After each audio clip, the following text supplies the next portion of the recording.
একটি শোক সংবাদ আমরা অত্যন্ত দুঃখের সাথে জানাচ্ছি যে সারসিনা শরীফের আমিরে হিজবুল্লাহ, আমিরে শরিয়ত, আমিরে তরিকত হযরত পীর সাহেব হুজুর কেবলা গতরাত 2:11 সময় রাজধানীর সেন্ট্রাল হাসপাতালে চিকিৎসাধীন অবস্থায় ইন্তেকাল করেন।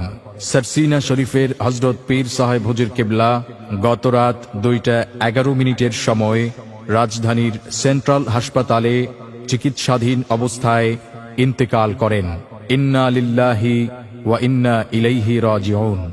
হুজুর কেবলার জানাজার নামাজ আগামীকাল 18 জুলাই বৃহস্পতিবার বাদ জোহর সারসিনা শরীফে অনুষ্ঠিত হইবে।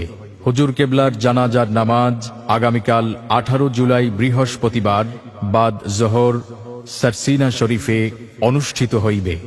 উক্ত জানাজার নামাজে সকল ধর্মপ্রাণ মুসলমান ভাইদেরকে অংশগ্রহণের জন্য বিনীতভাবে অনুরোধ জানাচ্ছি।